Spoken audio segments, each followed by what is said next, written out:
നമുക്ക് വലിയ അഭിമാനമുണ്ടാക്കുന്ന ഒരു കാര്യമാണ് ഞാനിപ്പോൾ പറയാൻ പോകുന്നത്. ബഹിരാകാശ ദൗത്യങ്ങളിൽ ഇന്ത്യ ചരിത്രമെഴുതുന്ന ഒരു കാലമാണ്. ആ കാലത്താണ് നമ്മൾ ജീവിക്കുന്നത്. എന്നാൽ 60കളുടെ തുടക്കത്തിൽ അങ്ങനെ ആയിരുന്നില്ല. വിക്രം സാരാഭായി ആയിരുന്നു അന്ന് ISROയുടെ തലപ്പത്ത്. അദ്ദേഹവും സംഘവും തുമ്പയിൽ റോക്കറ്റ് വിക്ഷേപണ കേന്ദ്രം സ്ഥാപിക്കുന്നതിന് ആലോചനകൾ തുടങ്ങി. പക്ഷേ ഇന്ത്യക്കെന്ന് റോക്കറ്റ് ടെക്നോളജിയിലേക്ക് കടക്കാൻ വളരെ പരിമിതമായ വിഭവങ്ങളെ ഉണ്ടായിരുന്നുള്ളൂ. വലിയ ബജറ്റില്ല, അത്യാധുനികമായ സൗകര്യങ്ങളില്ല, വലിയ ശാസ്ത്രീയ വളർച്ച നമ്മൾ നേടിയിട്ടില്ല. 1963 നാസ നൽകിയ 715 കിലോഗ്രാം ഭാരമുള്ള ഒരു നൈക്കി അപ്പാച്ചി റോക്കറ്റ് ഇന്ത്യയിൽ കൊണ്ടുവന്നു.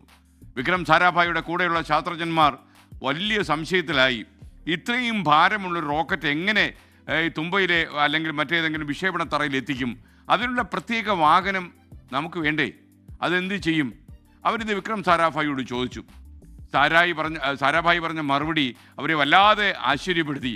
അദ്ദേഹം പറഞ്ഞു, നമ്മുടെ രാജ്യത്ത് അതിന് പറ്റിയ നല്ല വാഹനങ്ങളുണ്ടെന്നേ, സൈക്കിളും കാളവണ്ടിയും തന്നെ ധാരാളം. ശാസ്ത്രജ്ഞന്മാർക്ക് തെല്ല അത്ഭുതം, അത് അവർക്ക് വിശ്വസിക്കാൻ കഴിഞ്ഞില്ല.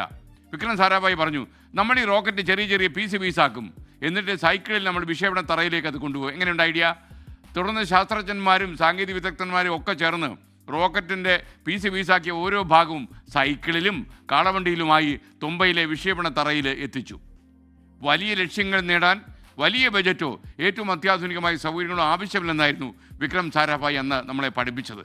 ലഭ്യമായ വിഭവങ്ങൾ ഉപയോഗിച്ച് മുന്നോട്ട് പോകാനുള്ള ഒരു മനക്കരുത്ത്, ആത്മവിശ്വാസം, അതുപോലെ ലക്ഷ്യത്തിലെത്താനുള്ള അചഞ്ചലമായ ഒരു സമർപ്പണം, ഇതൊക്കെ ഉണ്ടെങ്കിൽ നമുക്കവിടെ എത്താൻ കഴിയും. വിക്രം സാരാഭായി അന്ന് നമ്മളെ ബോധ്യപ്പെടുത്തുന്നതാണ്. സൈക്കിളിൽ ഈ സാധനമൊക്കെ വെച്ച് കെട്ടിപ്പോകുന്ന ശാസ്ത്രജ്ഞന്മാരുടെ ചിത്രമൊക്കെ അന്ന് പുറത്തു വന്നിരുന്നു. അപ്പോൾ ISRO നമ്മളെ പഠിപ്പിക്കുന്ന കാര്യം അതാണ്. പരിമിതമായ സൗകര്യങ്ങളേ ഉള്ളൂ, പക്ഷേ പറക്കാൻ വലിയൊരു ആകാശം നമുക്കുണ്ടെങ്കിൽ, ആത്മവിശ്വാസമുണ്ടെങ്കിൽ, കമ്മിറ്റ്മെൻ്റ് ഉണ്ടെങ്കിൽ നമുക്കവിടെ എത്താൻ കഴിയും. ഈ ഒരു നല്ല ചിന്തയോടെ നമുക്കിന്നത്തെ മോർണിംഗ് ഷോ ആരംഭിക്കാം.